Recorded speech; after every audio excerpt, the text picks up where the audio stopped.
Right now at noon, the Wisconsin Badgers are NCAA tournament bound. When and where they'll be playing this week and who they'll be going up against. Plus, President Trump threatens to investigate members of the now defunct January 6th committee, the preemptive pardons he wants to undo, and another legal challenge to his mass deportation plan. This is News 3 Now at noon. Thanks for joining us. I'm Josh Spreiter. The Wisconsin men's basketball team is heading to Denver this week for the NCAA tournament. This after coming up just short in the Big Ten tournament championship game. The Badgers earned the 3 seed in the East, but missed out playing in Milwaukee. They'll instead be playing in Denver. Greg Gard's squad will face off against 14 seed Montana on Thursday afternoon at 12:30 on TNT. UW's 3-0 all-time against the Grizzlies, including a first-round meeting back in 2012. If Wisconsin wins Thursday, they'll face the winner of BYU and VCU on Saturday. More local news now. A man is in custody after police say he fired a gun in a hotel room. Madison police got a call to Coho Street Sunday afternoon where the man allegedly shot himself in the hand. The bullet traveled into a room next door where another man and woman were staying. The man was taken to the hospital. Officers found a gun, ammo, and drugs in that hotel room. No one else was hurt. That investigation is ongoing. A person is recovering after a shooting at Harmony Apartments on Madison's east side. Police say shots were fired inside the apartment complex on Milky Way near Milwaukee Street early Sunday morning.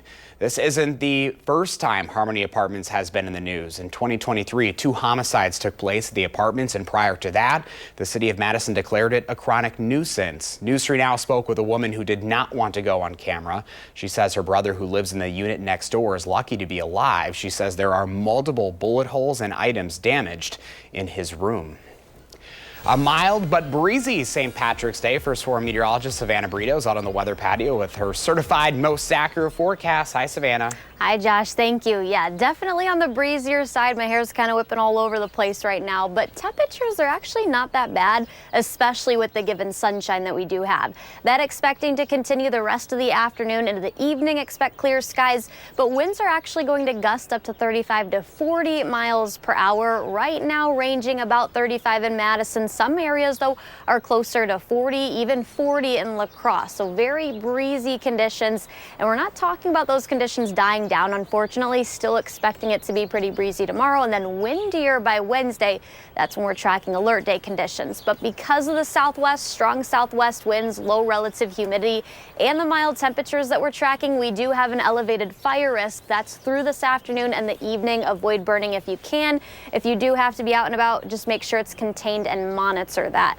And then we get to Wednesday. That's what I mentioned when it'll be windier. We're tracking alert day conditions for the storm threat in the early afternoon, and then actually some snow, and then the breezy conditions that we're going to see all across southern Wisconsin. And I think that's going to be, for the most part, the whole day, with the storm and rain threat in the morning, afternoon, and then we'll see that transition over to snow and breezy day ahead. We'll talk about when the winds are finally going to ease some and have a sneak peek at what this weekend could bring, if it'll bring some snow or more mild of conditions. Josh. All right, Savannah, we'll see you in a few minutes. Thank you. The White House is standing by President Trump's decision to invoke a wartime law to deport accused gang members. The Alien Enemies Act has only been invoked 3 times in U.S. history, the War of 1812 and both World Wars. On Saturday, a federal judge ordered the flights to return to the U.S., but the Justice Department says the planes had already left U.S. territory, so the courts had no jurisdiction. President Trump's use of it in this circumstance has sparked lawsuits. On Fox and Friends today, President Trump's so-called border czar said more flights are planned. We're not stopping. I don't care what the judges think. I don't care what the left thinks. We're coming. The law is crystal clear that it can only be used in a declared war or where a foreign government or nation is actually and militarily invading our country. That is not the situation here. In a social media post, Trump claims Biden's pardons of members on the January 6th Select Committee are void because he says Biden's signature was done by auto pen, and he claimed without evidence that Biden was unaware of the pardons. However, the Justice Department says the president can use an auto pen to sign legislation, and the Constitution imposes few limits on the president's pardon power. Still ahead for us this afternoon. If you have a question or concern about your plants or garden, now's the time to send us your questions via email to tips@channel3000.com. Lisa Briggs from the Bruce Company will join us later in the broadcast with the answers. Again, that is tips@channel3000.com. But first at noon, who came out on top of the weekend box office? Plus, March Madness is here. What a new survey is saying about fans watching this week's games.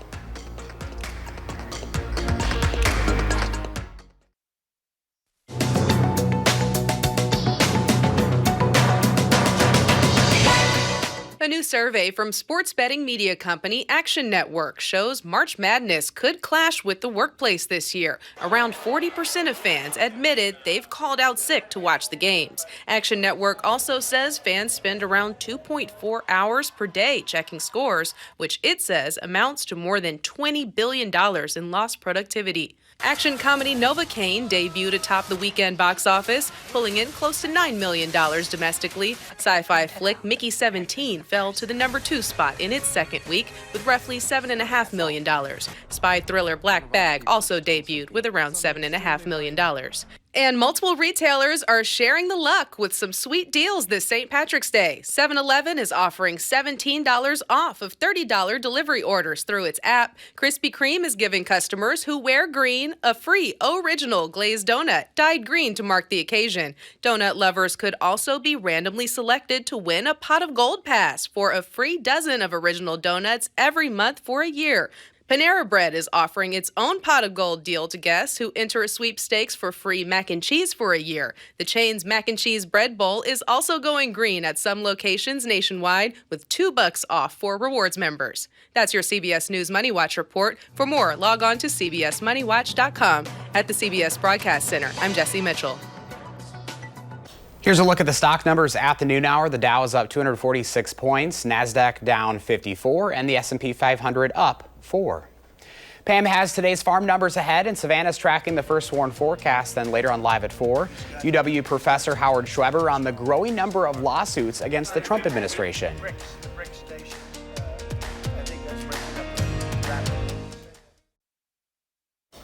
Welcome back on a Monday. Let's check in now with the Farm Babe, Pam Bianchi from the Midwest Farm Report. Hi, Pam. Hi, Josh. Yeah, pretty to look at out there, but a little bit rough to stand in today as far as St. Patrick's Day celebrations are concerned. We're celebrating 10 Wisconsinites that are going to be inducted into the 4-H Hall of Fame, the Clover Kids. It's going to be happening in April up in Rothschild. Some of these folks are from our Channel 3 viewing area, so I want to make sure that we congratulate them. Let's get started. Daryl Hansen is one of the volunteers that helps to make the Rock County 4-H program run.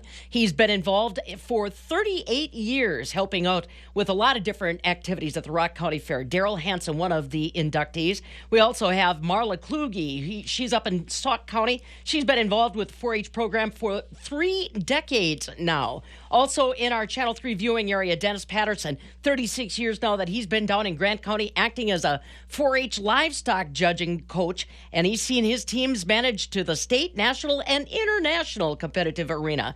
Jim Rutledge actually started his 4-H career as an agent in Walworth County back in 1971. After that, he really started moving all across the United States, sharing his passion for 4-H in a couple different states. Then we have Laverne Sen in posthumously being inducted. He was a founding member of the Mighty Mites 4-H Club in Fond du Lac County. Also got to say congratulations to Jeff Thomas. He's been the Iowa County 4-H livestock judging coach for 35 years, helped his kids advance to competition on the state and national scene as well. Also active in the Iowa County Cattlemen's Association and Iowa County Fair. So those are some of the folks in our Channel 3 viewing area. Also want to congratulate one that I failed to get on the list. Way up in Polk County, we've got another volunteer, Carrie Mellon Swenson, who will join the group April 26th. That's going to be up at the Holiday Inn in Rothschild. Congratulations, way to go.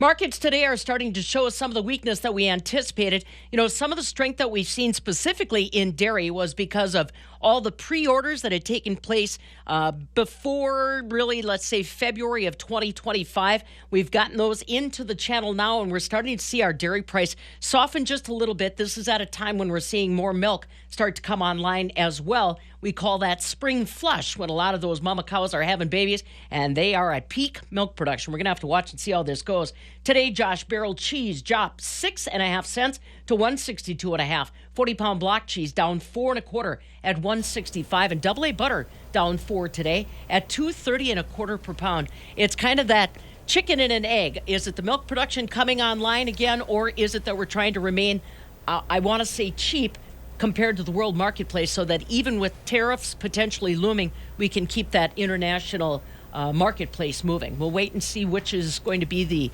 answer to that question in the next couple of weeks. You know, you say spring flush, and all I think about is that's kind of what it's in our forecast this week. Between the rain and possible snow that Savannah's tracking too, it's like we just can't get over it. We got some buddies of my radio buddies said 4 inches of snow over by Burlington on Sunday morning. Oh my gosh, I know. March in Wisconsin, you never know, Farm Babe. Correct. All right, you have a good afternoon. We'll talk to you later. Very.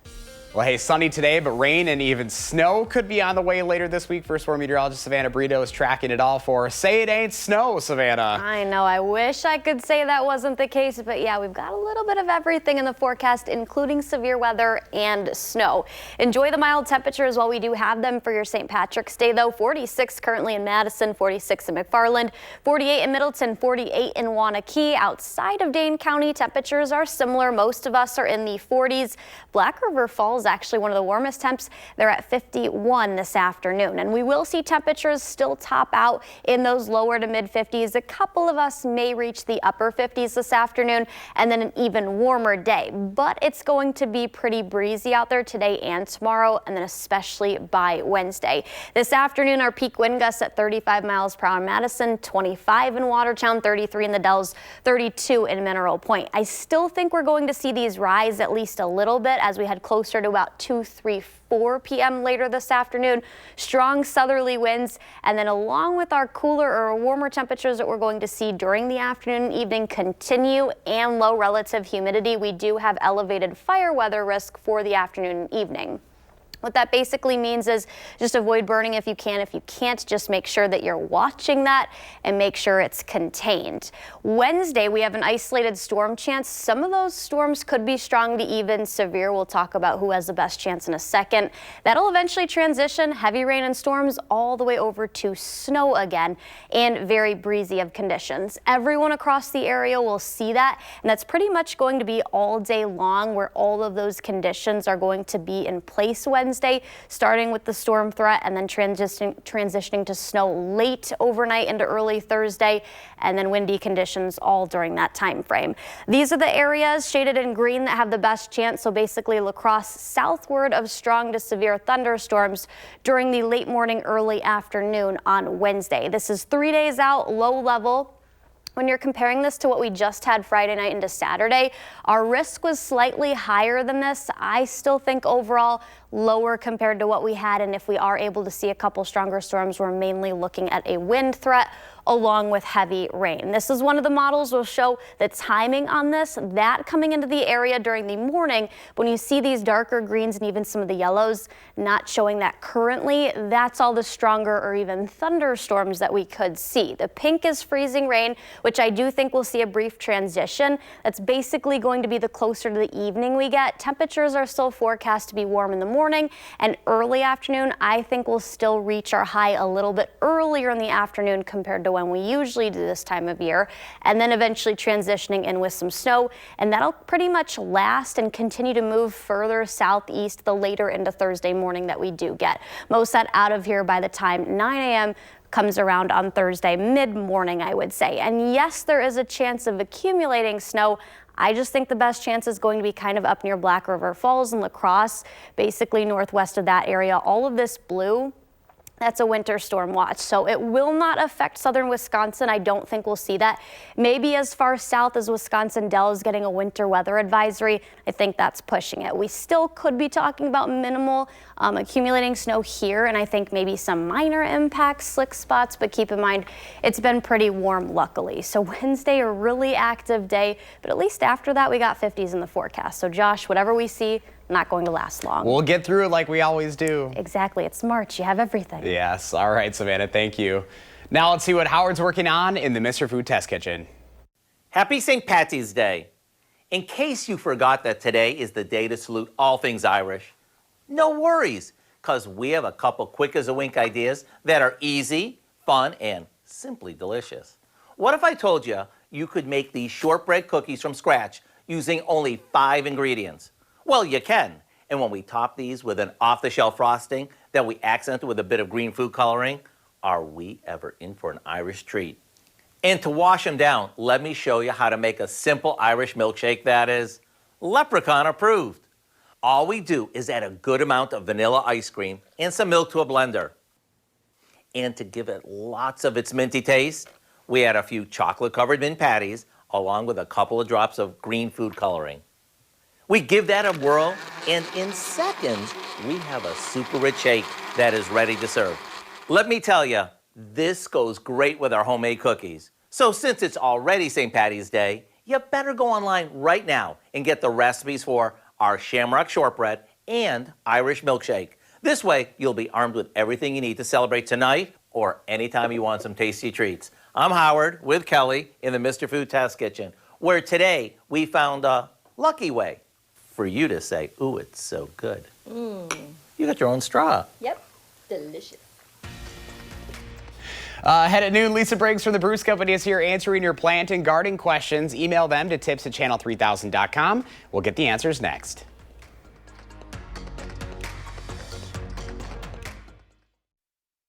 We're back on a Monday afternoon. Lisa Briggs from the Bruce Company is here answering your plant and garden questions. You can email them to tips@channel3000.com. Happy St. Patrick's Day. You too. Where's your green? Forgot. I don't know. I guess you got this plant. I brought a plant. You brought some green with you. I brought a plant. I noticed the grass was greening up this morning. I in noticed some that places. too. Even our yard, there are some areas. I'm like, Yes. wow. I wonder what I was going to ask Gail what type of grass that was that's greening up so early, because it wouldn't be bluegrass, because you can tell people have lawns, but it's usually around, you know, on the edge of the lawn by the street. I'm wondering if it's like quack grass or something. It's like interesting though. It gives you this. some I saw hope. it this morning. Yeah. I was like, wow. Isn't that something? Yeah. All right, what do we got right here? This is a clivia. Awesome. So this is a plant that it's got these strappy leaves, but it does have a pretty seasonal bloom. So we usually see them about this time of year. Oh, it's very pretty. Yeah, it is. It's very orange. I know the weather's so up and down, but it's kind of bright and sunny colors. Bringing us all that Yes. positivity, right? There you go. All right, let's get to the questions. We're going to start with Jeff. Jeff wants to know if his lawn would benefit from having some live worms added to it. This is not something we usually talk about in the garden center. There are things you can do to improve your lawn for sure. Good fertilizer schedule would help. You can aerate it if it's particularly compacted.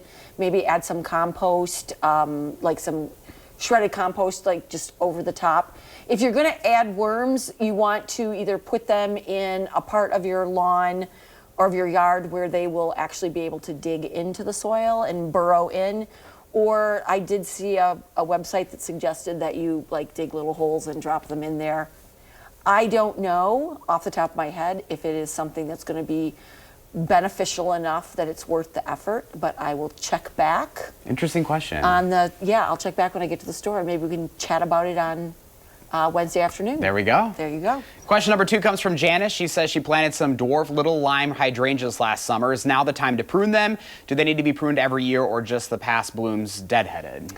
Little lime is a fairly compact hydrangea. It blooms on new wood. So go ahead and take those spent flowers off now. You can do that either in the fall or you can do that in the spring. And then as far as once those are off and you can kind of see the shape of the plant, you might want to head it back a little bit and reshape it. And what you want to do is look for a pair of buds. They're opposite one another, and then make the cut right above those buds, and you can take it back pretty far. All right, I think we got like 20 seconds Okay. left. This one should be easy. Is there a grass killer that works in a flower bed that only kills the grass? This is from Ronald. Yes, there is a grass selective herbicide called Grass Be Gone. It will only kill grass, so you can use it in your flower beds.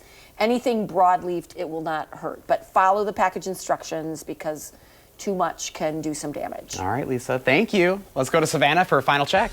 Thank you, Josh. We're tracking an overall pretty good St. Patrick's Day, but it's going to be breezy and we have that elevated fire risk. But at least temperatures, they're going to make it to about 55. We have an alert day Wednesday. Lots more to talk on that in tomorrow morning's show, Josh. All right, Savannah, thank you. Thanks for joining us. Have a great afternoon.